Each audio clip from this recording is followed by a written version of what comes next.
Grand Rising, Grand Rising, Grand Rising. Welcome to another episode of Amplify with Amanda Sapp. I'm Amanda Sapp, your host, and in this show, we're here to share inspiring stories, life lessons, and motivation to help you live with purpose, power, and passion. Whether you're chasing your goals, looking for a fresh mindset, or just need a boost to start your day right, you're in the right place. Today, I'm excited to kick off our guest here. I've had a chance to encounter his presence and the flow of the greatness that is bestowed upon him. Just to share a little bit about him, he is truly, again, a special guest. He's, excuse me, so sorry. Excuse me. I had a chance to connect with you during my launch. And before Yes. that, it was some amazing things you were doing in community. And, Yeah. I guess it's been a couple of years now at this point. Would you Yeah, say? we go back to like what? Almost 2020, 2021 at the latest. I mean, yeah, yeah, Yeah, it yeah, was definitely before COVID. yeah. It's crazy. All right, you're a pioneer in Black-owned animation and storytelling, marketing and strategy director of the Black Anime Project, and where you all are helping Black creators take control of their narratives, creating worlds where they are the heroes. I want to Yes. welcome you, Khadeem Lattin, to the Amplify with Amanda Sapp podcast. Thanks so much for being my guest here today. No, I'm happy to be here. Thank you for having us, Absolutely. having me. Yeah. Glad to have you here. First, before we even get started, give me three words that best describe you. Me, I would say tenacious, determined. I know they're similar, but and hardworking. Mhm, mhm, Mhm. mhm. Listen, we want to get right into it. I want to find out from you, what did you jumpstart or be a part of the Black Anime Project? Say it again. What made you get started with the Black Anime Project? Oh, so my passion for anime. I've loved anime since I was a kid. You know, I was definitely a black nerd growing up. And just realizing that, hey, there's not a lot of us, there's not a lot of representation in anime. You know, it started off being real niche and having a small audience here in the States. So it was kind of shunned upon anyway. And then I was like, no, man, let's get into it. And ever since then, I was like, hey, man, we need to kind of have our own stories, our own characters, and not just black characters or black like background guys. We need to have black stories and black main characters and black heroes and black villains. You know what I mean? And so I got together with my brother-in-law, and we've been rocking and rolling ever since. Love that. Tell me a little bit about the transition into ownership and agency in the creative storytelling space. So ownership is a lot, right? Because you deal with one creating something and also having to protect it. You know, as far as DBAs, copyrights, and all kinds of things. So it's definitely been quite the transition from going to being the actual owner to just being the guy who kind of creates something. But it's been a fun transition. I can say that, you know, I wouldn't trade it for the world. Mhm. What kind of challenges have you faced as you're establishing the infrastructure for Black creators? Um, well, the biggest challenge is unfortunately the naysayers, you know, because it's kind of an out of the box idea. It's kind of seen as something that, you know, oh, I don't, the people who don't think we can do it really don't believe that we can do it. You know, the people who tend to think that anime can only be a certain thing, and it can't be made here in the States and it can't be majority black, you know, that would be the hardest hurdle that we have to cross. But I'll tell you, for every naysayer we have about two or three people more who look at our content and go, "Wow, this is amazing." Because besides our actual animation, our storytelling is kind of what sets us apart. Again, we're big on expressing black stories, you know, and in an animated form and a kind of mythological form. And it's really impactful what we do and how we tell our stories, and people really tend to love them. Speaking of stories, let's talk about Star Child, the Vanta Okay. Protocol, and Ghost, the unlikable hero. They're Yes, both yes. unique. What is the message that you're sending to our followers or to your followers that are interested in this project? Okay. Well.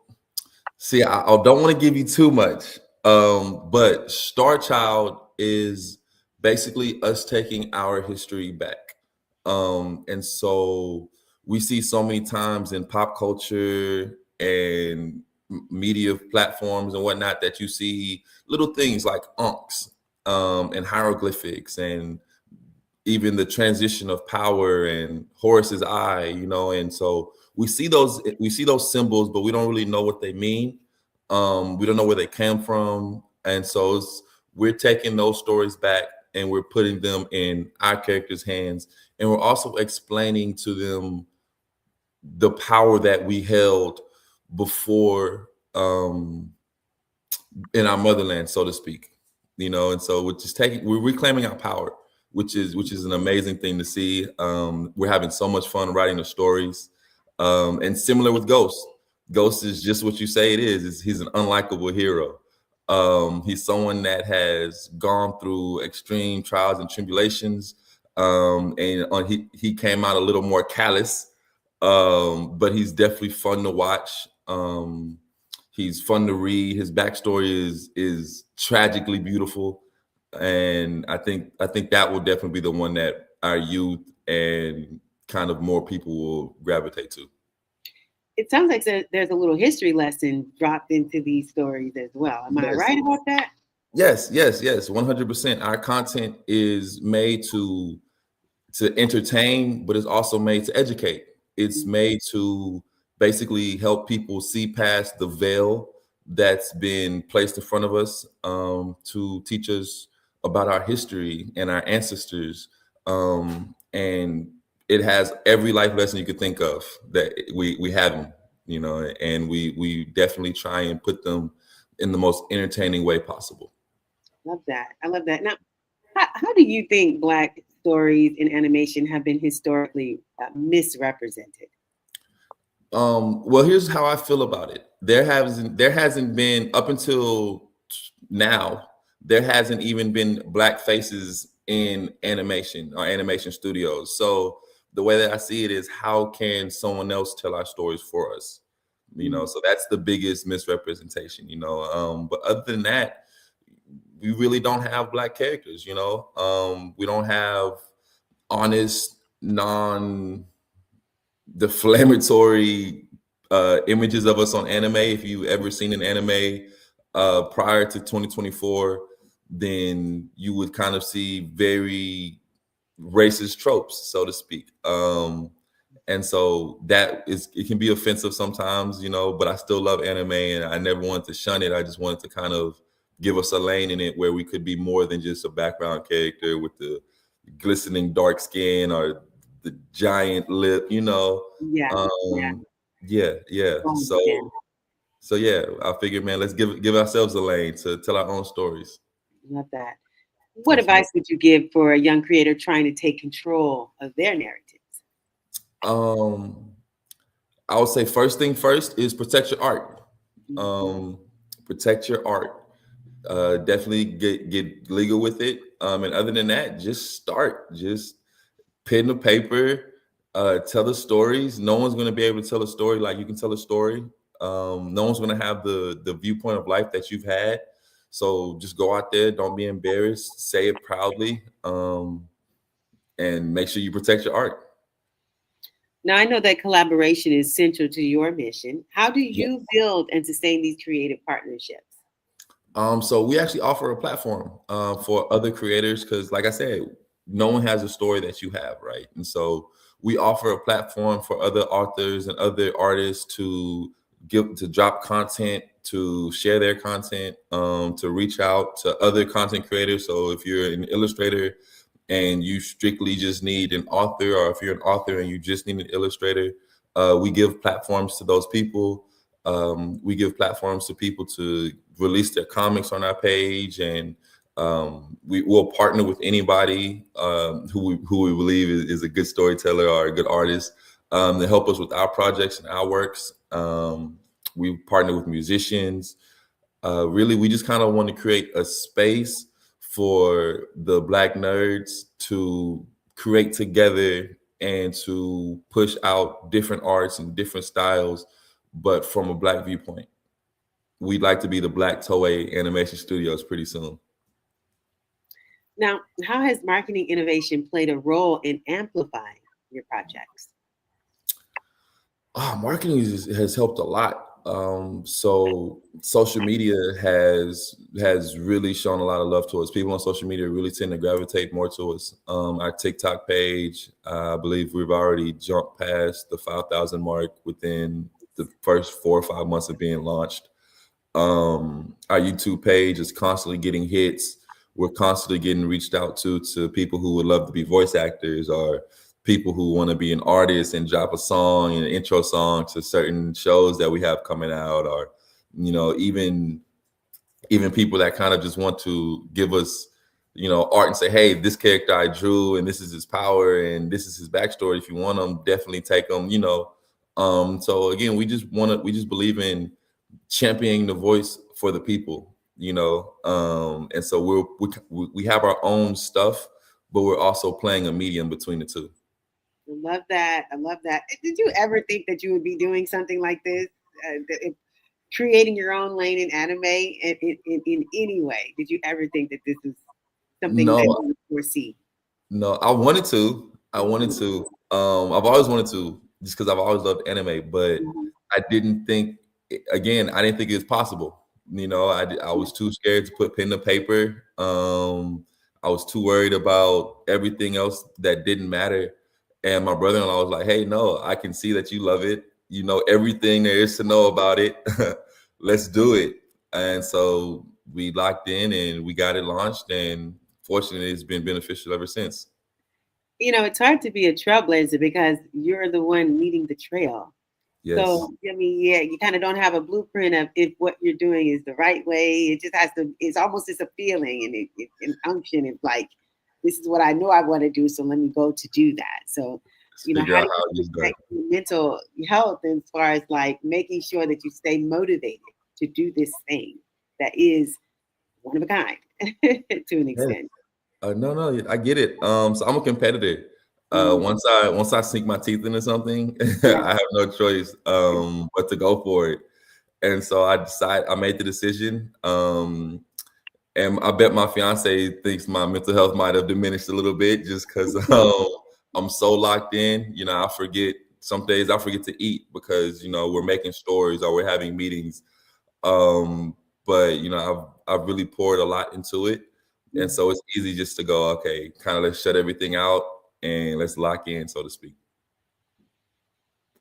Um, 5 years from now, where do you see the Black Anime Project? 5 years from now, I see us officially launching our app, which shares Black creators, Black TV shows, Black anime shows. Sorry, Black anime shows, Black anime movies, Black comics, um, and I see us essentially just being the medium to help connect everybody that needs to be connected in the Black anime spaces. Love that. Okay. Mhm. Now, finally, for viewers who want to support the Black Anime Project and your storytelling, give us some ways that we can connect with you, stay in touch if we want to be on your platform as far as voice acting and be part of your creative team. How do we do that? Okay, so all of our social medias are the Black Anime Project, and our website is theblackanimeproject.com. So we're super easy to find. We're super easy to get out to reach out to. If you reach out to us, if you shoot us an email, we'll respond really fast. We have definitely a great communications team. And so by all means, check us out. Be on the lookout for our stories, our comics, man. If you're in the space, you will love it for sure. And one more question I just thought of: do you guys record here in Houston, or where, or where do you record? Yeah. So we've Here. recorded. We kind of recorded in a few different spots. Okay. But we also offer people the chance to kind of record on their own. We'll send lines, basically. We'll send lines, and they'll record at home or wherever they see fit. And if we enjoy what they've heard, if we like their snippet, we'll just reach back and forth. You know, we live in 2025, so we can work with people in California in the same day. You know. I love that. I love that. I really appreciate you for sharing your story with us today. And thank you for what you're doing and creating lanes and being a trailblazer in the anime space. Is there anything that you can leave with us that will help inspire us just to make it through the rest of the day? What would you like to leave us with? The day is what you make it. So trailblaze, and that isn't just those aren't just big tasks. Those are the little tasks. Those are if someone bumps into you and or skips you in line at the gas station. You know, make it a great day and trailblaze it and force it to be. Khadeem, thanks so much for being my guest here today on Amplify with Amanda Sapp. Really appreciate you, your time, and your group and your team. And thanks again for being my guest. Thank you for having me. I really appreciate it. You know, I love hanging out with you, Amanda.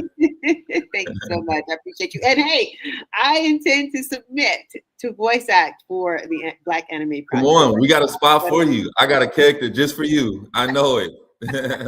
I got one, the perfect one. I appreciate you. Yes, ma'am. Thank you.